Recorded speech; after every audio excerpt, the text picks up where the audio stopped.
বেণীমাধব, বেণীমাধব, আমি তোমার বাড়ি যাব। বেণীমাধব, তুমি কি আর আমার কথা ভাবো? বেণীমাধব, মোহনবাসী তমাল তরুমূলে বাজিয়েছিলে আমি তখন মালতী স্কুলে। ডেস্কে বসে অঙ্ক করি, ছোট্ট ক্লাস ঘর, বাইরে দিদিমণির পাশে দিদিমণির বর। আমি তখন নবম শ্রেণী, আমি তখন শাড়ি। আলাপ হলো বেণীমাধব সুলেখাদের বাড়ি। বেণীমাধব, বেণীমাধব, লেখা পড়াই ভালো, শহর থেকে বেড়াতে এলে আমার রং কালো। তোমায় দেখে এক দৌড়ে পালিয়ে গেছে ঘরে। বেণীমাধব, আমার বাবা দোকানে কাজ করে। গুঞ্জে অলি গুঞ্জে তবু ফুটেছে মঞ্জুরি। সন্ধ্যাবেলা পড়তে বসে অঙ্কে ভুল করি।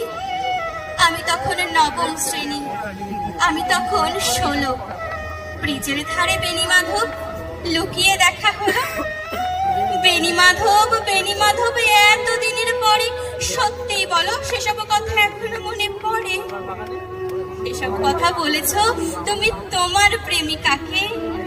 আমি কেবল একটি দিন তোমার পাশে তাকে দেখেছিলাম আলোর নিচে, অপূর্ব সে আলো।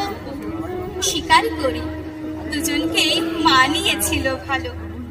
জুড়িয়ে দিল চোখ আমার, পুড়িয়ে দিল চোখ। বাড়িতে এসে বলেছিলাম ওদের ভালো হোক। রাতে যখন ঘুমাতে চাই একতলার ঘরে, মেঝের উপর বিছানা পাতা, জ্যোৎস্না এসে পড়ে। আমার পরে যে বোন ছিল চোরাপথের বাঁকে, মিলিয়ে গেছে জানি না আজ কার সঙ্গে থাকে। আজ জুটছে কাল কি হবে, কালের ঘরে শুনি। আমি এখন এই পাড়ার সেলাই দিদিমণি। তবু আগুন বেণীমাধব, আগুন জ্বলে কই। কেমন হবে বেণীমাধব আমিও যদি নষ্ট মেয়ে হই?